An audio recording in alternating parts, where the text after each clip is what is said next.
우리가 물체가 둘러 보인다, 또 겹쳐 보인다, 이걸 우리 복시라고 하는데요. 복시는 크게 두 가지가 있습니다. 하나는 양눈 복시, 다른 하나는 한눈 복시라는 게 있습니다. 양눈 복시 같은 경우에는 서로 두 눈에 초점이 맞지 않는 거죠. 즉, 한 눈을 앞을 보고 있는데 다른 눈은 반대를 보고 있는 이런 현상입니다. 이런 경우에 각각의 눈에서 들어온 정보가 다르기 때문에 둘러 보이는 거죠. 이것을 우리가 양안 복시라고 합니다. 이런 경우에는 한 눈을 가리면은 다른 한쪽에서 들어온 상이 없어지기 때문에 물체가 하나로 보이게 됩니다. 다른 하나는 한눈 복시인데요. 이 경우에는 어느 쪽 눈을 가리든 간에 복시는 계속 지속됩니다. 원인 자체가 이제 안구 자체의 이제 이상 이런 것들 때문에 그런 거죠. 이제 중요한 것은 환자분들이 복시라고 해서 물체가 정확히 둘러 보여 이렇게 오시는 건 아니고요. 어떤 경우에는 단순히 이제 뿌옇게 보여요. 어떤 경우에는 좀 어지러워요. 이렇게 오시기도 합니다.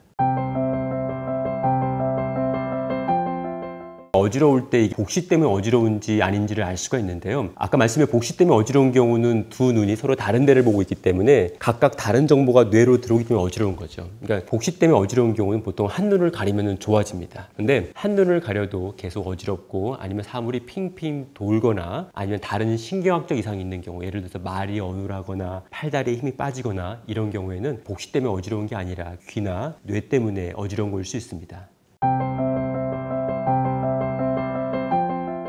내가 정면을 보고 있는데 뿌옇게 보인다, 둘로 보인다 이런 경우, 아니면 뿌옇게 보이는 증상이 한눈을 가렸을 때 조금 더 명확하게 보인다 이런 게 있을 수 있고요. 아니면 어떤 경우에는 고개를 이렇게 기울인 분들이 있습니다. 기울이는 경우, 이런 경우에는 보통 복시를 내가 조금 더 좋아지게 하려고 무의식적으로 습관적으로 기울인 경우가 있는데요. 고개가 이상하게 삐딱해져 있거나 아니면은 정면 볼 때는 복시가 없는데 한쪽으로 눈을 이렇게 틀면은 한쪽 주시시에 특정 방향에서 둘러 보이는 경우가 있습니다. 이런 경우가 모두 다 이제 복시라고 보시면 되겠고요. 이런 경우는 정확히 의사의 진단과 또 처방이 필요하겠습니다.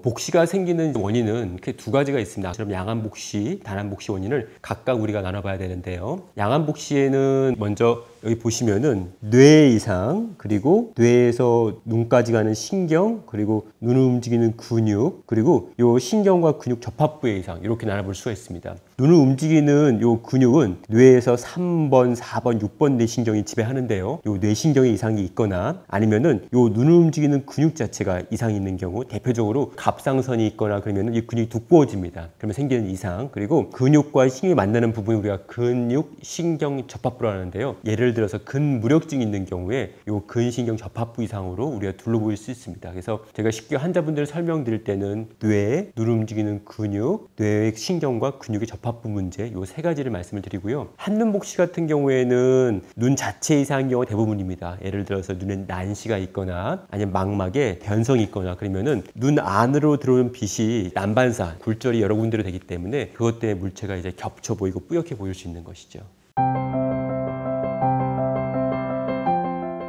복시가 심할 때는 당연히 치료를 해야겠죠. 이제 예를 들어 대표적으로 수술적인 치료가 대표적인 예가 되겠고요. 만약에 그런데 복시가 간헐적이거나 가끔 나타나는 경우도 있습니다. 예를 들어서 어르신들 같은 경우에는 가까운 책 볼 때는 괜찮은데 멀리 볼 때, 운전할 때 이럴 때 갑자기 둘러 보인다든지 이런 일이 있는데요. 갑작스럽게 복시 나타나는 경우에, 예를 들어 운전하든지 이럴 때 갑작스럽게 나타나는 경우에는 한 눈을 가리시면 됩니다. 아까 말씀처럼 두 눈의 방향이 다른 거기 때문에 한 눈을 가리시면 하나로 보이기 때문에 간헐적인 경우, 갑자기 나타나는 경우에는 일단 응급조치 간단하게 한눈을 가려볼 수가 있고요. 그리고 광학적인 방법이 있습니다. 제가 안경을 끼고 있는데 빛을 방향을 꺾는 게 프리즘입니다. 그래서 이 프리즘을 안경에 삽입하면은 그걸 프리즘 안경이라는데요. 복시를 또 교정을 할 수가 있고, 그 밖에도 가까이 볼 때만 둘러 보이는 경우는 눈몸 부족 사시가 있는데 이런 경우에 눈을 모아주는 눈 운동, 또 사시가 일정하지 않고 계속 변하는 경우가 있습니다. 왔다 갔다 변하는 경우가 있는데 이런 특별한 경우에는 눈 움직이는 근육에 보톡스, 보툴리움 톡신을 놓는 경우도 있습니다.